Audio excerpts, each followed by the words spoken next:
ఆలయాల అభివృద్ధికి రాష్ట్ర ప్రభుత్వం చిత్తశుద్ధితో పనిచేస్తుందని ప్రభుత్వ సలహాదారు సుదర్శన్ రెడ్డి అన్నారు. ఈ నెల 6వ తేదీన ముఖ్యమంత్రి రేవంత్ రెడ్డి బాసర పర్యటన సందర్భంగా ఆయన జిల్లా కలెక్టర్ అభిలాష అభినవ్, రాష్ట్ర ఉర్దూ అకాడమీ చైర్మన్ తాహిర్ బిన్ హందర్లతో కలిసి బాసరలో ఏర్పాట్లను పరిశీలించారు. ముందుగా బాసరకు చేరుకున్న ప్రభుత్వ సలహాదారు తదితరులకు కలెక్టర్ అభిలాష అభినవ్ పూల మొక్కలు అందించి స్వాగతం పలికారు. దేవాలయంలో ప్రత్యేక పూజలు చేసి ముఖ్యమంత్రి ఆలయంలో పూజలు నిర్వహించే ప్రాంతం అభివృద్ధి పనులకు శంకుస్థాపనలు చేసి ప్రాంతాలు పరిశీలించారు. ఏర్పాట్లపై అధికారులకు పలు కీలక సూచనలు చేశారు. అనంతరం ఆలయ అతిథి గృహంలో ఏర్పాటు చేసిన సమావేశంలో మాట్లాడుతూ రాష్ట్ర ప్రభుత్వం బాసర ఆలయ అభివృద్ధికి చిత్తశుద్ధితో ఉందని అన్నారు. బాసరతో పాటు రాష్ట్ర వ్యాప్తంగా ఉన్న ఆలయాలు అన్ని అభివృద్ధి పరుస్తుందని పేర్కొన్నారు. ఇందులో భాగంగానే ఈ నెల 6వ తేదీన ముఖ్యమంత్రి ఆలయ అభివృద్ధికి పనులకు శంకుస్థాపనలు చేయనున్నారని చెప్పారు. ఈ కార్యక్రమంలో అదనపు collector Venkateswarlu, Bhainsa sub collector Ajmeera Sanketh Kumar, ఆలయ EO Vijayaramarao, tahsildar Pavan Chandra Nirmal, municipal vice chairman Appala Ganesh Chakravarthi, ఇతర అధికారులు, ప్రజాప్రతినిధులు, సిబ్బంది తదితరులు పాల్గొన్నారు.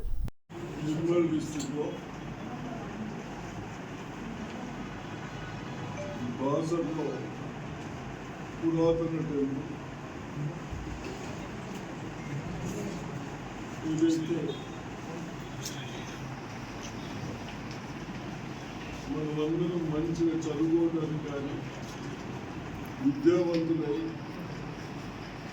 తెలివితేటలతో పని చేసుకునే విధంగా చిన్నపిల్లలను కూడా తీసుకొచ్చి మనం శ్రీకారం చేస్తాం. ఫస్ట్ ఇవన్నీ చేస్తూ ఉన్నాం. కానీ గతంలో చంద్రబాబు నాయుడు ముఖ్యమంత్రి డెవలప్ చేసిన దాఖలాల్లో దాన్ని దృష్టిలో పెట్టుకొని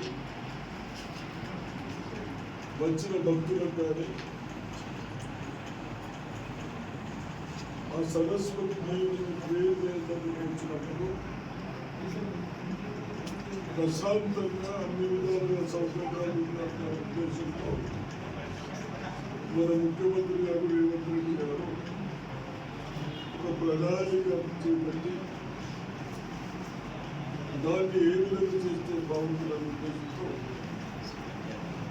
2 ప్లాన్స్ తీర్చడం జరిగింది. దాంట్లో భాగమే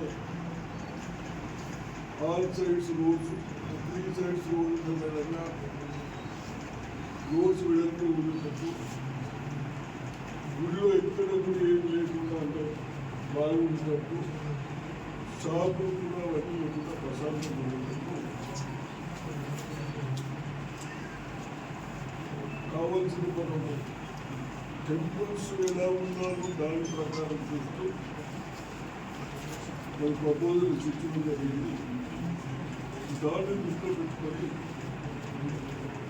ముఖ్యమంత్రి ఇప్పుడు కూడా నిన్న నుంచే హైదరాబాద్లో ఇక్కడ ఏం బాగుంటుందని సమస్యల పైన ప్రతి గ్రామానికి అధికారులు కన్సల్ట్ నాయకులు వెళ్ళి ఆ ఊళ్ళో ఏం ప్రాబ్లమ్స్ ఉన్నాయి, ఏం సాల్వ్ చేసినా ఇంకేం సాల్వ్ చేసేది ఉన్నాయని డిస్కషన్ కొరకు మనం 1-2 రోజులు కాదు 99 డేస్ వచ్చినాం. కాబట్టి ఆ ఊరి తర్వాత ఫస్ట్ సరస్వతి గుడి వచ్చి వాళ్ళు దర్శనం చేసుకున్న తర్వాత మరి అక్కడికి పోవడం జరుగుతుంది. కాబట్టి తప్పనిసరిగా మీకు అందుబాటులో ఉంటే నిర్మల్ వాళ్ళు కూడా బోర్డు కాల్ తీసుకురావాలని రిక్వెస్ట్ చేస్తాం.